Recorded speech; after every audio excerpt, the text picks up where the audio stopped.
Hi guys, welcome back to my channel, and today I'm going to be giving you guys my coming out story. And I know I'm not dressed up today, you guys, and I'm really sorry, but it's just like I went out last night and I partied so freaking hard. And you guys, I woke up this morning and I couldn't do it. Like, I could not just do all the heavy makeup, the eyelashes, the wig, everything. So I was just like, you know what, fuck it. So I've been doing drag ever since I was like freaking like 16 or 17 years old. I would go to these parties every single weekend. Like, they would have gay parties and I would go and, you know, just like dance and have fun or whatever. And this one particular weekend, I believe it was a Saturday or something, I was getting ready to go to my party, so I had all my drag stuff like laid out in my closet, you know, like my dress and my wig and my heels and whatever. And I started packing like a little bit too early, so I was just like, fuck it, like I'll go downstairs and watch some TV, you know, I'll just leave the stuff here. It was literally like 20 or 30 minutes, you guys, so I was just like, she's not gonna come into my room and like go through my shit in like the next 20 to 30 minutes. Like, what are the fucking chances? Of course, the chances were 100% because I go downstairs and I'm watching TV and all I hear is my name calling. So I'm like, what? And so I turn around and she's standing there and she's holding the stuff in her hand, like my high heels and everything. And she's like, who is this? And I was just like, well, it's my cousin, because my cousin at the time was doing beauty pageants. She had all that stuff, you know what I mean, like nice heels and all that stuff, so I just assumed that she would have believed it. And I also hung out with my cousin the day before, so I was like, you know what, it's my cousin's, like, we hung out yesterday, and she left it in my bag, like I was holding it for her in my backpack, and she accidentally left it there. I think she could just see it in my eyes, just that I was freaking lying, plus I had like this weird grin on my face, like, because I do that, you guys. Whenever I get really nervous in like weird situations, like my instinct is to laugh. Like, I laugh in like the weirdest situations. So I'm sitting there like a dumbass, like laughing at her. And then she goes, what's her number? What's her phone number? I'm gonna call her right now. And I was just like, oh my god, girl, like calm down, like put the phone down. She literally picks up the phone and I was like, sit down, like let me tell you a story. And she was like, what? Her eyes started filling up with tears because she knew what was coming.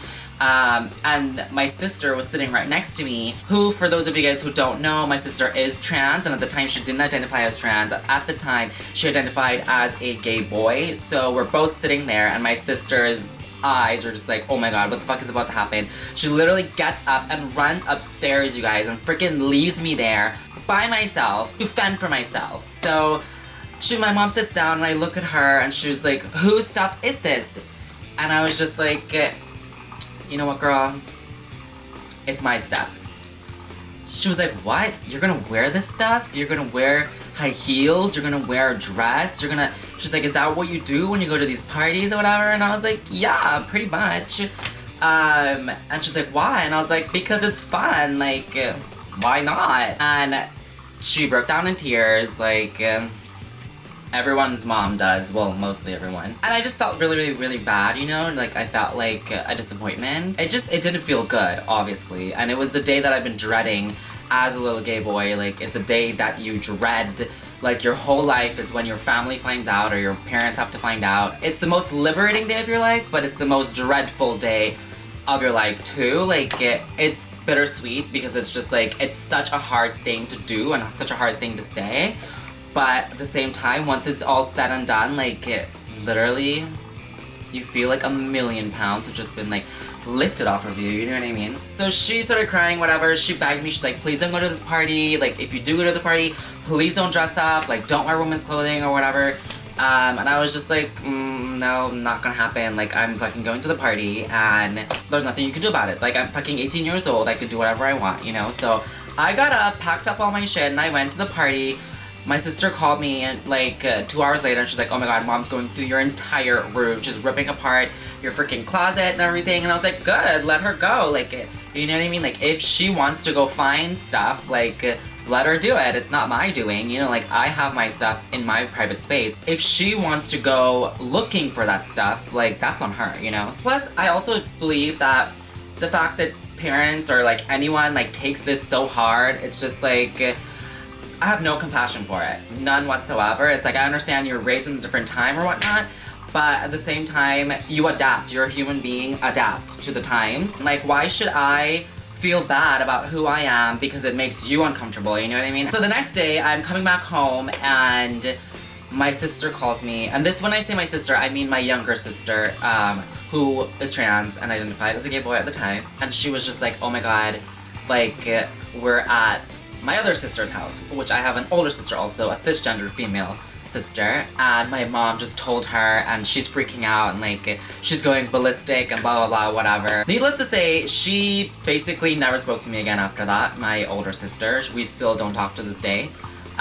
This happened years ago, and she never calls me, she never visits, she never makes any kind of contact with me. So I literally haven't spoken to her in like years. So then I get home, and that day was kind of pretty much like kind of easy. Like I stayed out of everyone's way that day. And then I go to bed, and then the next day I woke up and I was just like, okay, this has literally been like more than 24 hours. So I'm pretty sure that my mom probably told my dad already. My dad worked like really close by to where we lived, and he used to come home for lunch every day. So without a fail, that day he came home for lunch, and as soon as he came home, he came upstairs and he was just like, so your mom told me about, you guys, I don't even know why I'm laughing right now. Like, this is not funny, but I don't know, like, as I said, when I get nervous or when I have to talk about something really uncomfortable, I laugh, you know what I mean? Like, I don't know, it's a defense mechanism or something. Oh, it's a coping mechanism or something, I don't know. Defense mechanism, coping, I don't really know. And so he comes upstairs and he's like, your mom told me about your little problem. And I was like, problem? I don't have a problem. Like, you guys are the ones with the problem. I'm fucking happy as fuck. And he was just like, no, it's a problem, blah, blah, blah. And I was just like, why is it a problem, Dad? Tell me. And he was like, well, because it's wrong in the holy book. And I was just like, oh, Lord Jesus. Like, you're really gonna hit me with religion right now? I was just like, well, honestly, that's your religion. That's what you believe, and that's fine. You can have your own opinion, but I don't believe in that. And of course, that sent him over the edge because my dad was like super fucking religious. Needless to say, you guys, for months after that, I basically lived in freaking hell because they kept trying to change me back. They kind of like hinted to me moving out of the house, which I was just like, where the fuck am I gonna go? You know what I mean? Like, are you joking? Like, calm down. And then one night I had this really, really deep conversation with them, and they were like, you know what, like, we're trying to accept this. I was like, okay, you know what, fine, like, I respect that. But the deal was that they would try to accept me being gay if I had stopped dressing like a woman. And I was just like, girl, I am not changing anything about me to make you comfortable. I don't care. Even if you're my freaking parents, you know what I mean? Like, I will move mountains for my mother, but I will not change who I am for anybody. And then they would ask about my sister also, my younger sister, and I would be like, well, you know, that's not really my place to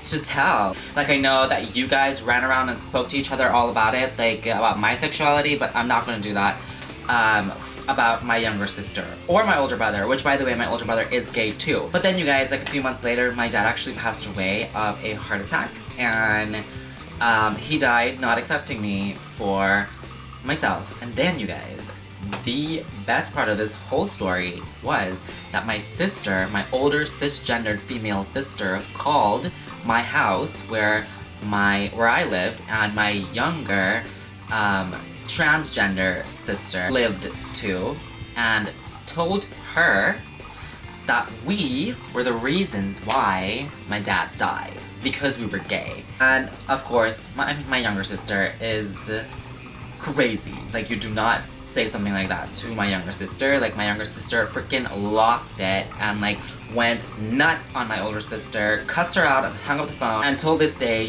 my older sister has never apologized for doing that, which I think is just really disgusting. So before I end this video, I do want to point out that what my mom did and what my entire family did, like running around telling each other and stuff, was not the right way to handle the situation. I mean, honestly, I'm kind of grateful that it did happen like that for me, just because it took the pressure off of me, like having to tell each person individually. Like, I don't care if it's your son, I don't care if it's your daughter. It is not okay for you to run around telling anybody that's that person's business. That has nothing to do with you, nothing. And I know that you may like to sit there and think that it does, but it doesn't. Like, a person's sexuality, who someone chooses to have sex with, is not your business. So yeah, you guys, I hope that you guys enjoyed this video. If you guys did, please give it a big fucking thumbs up. Don't forget to subscribe, and I will see you guys soon. Bye!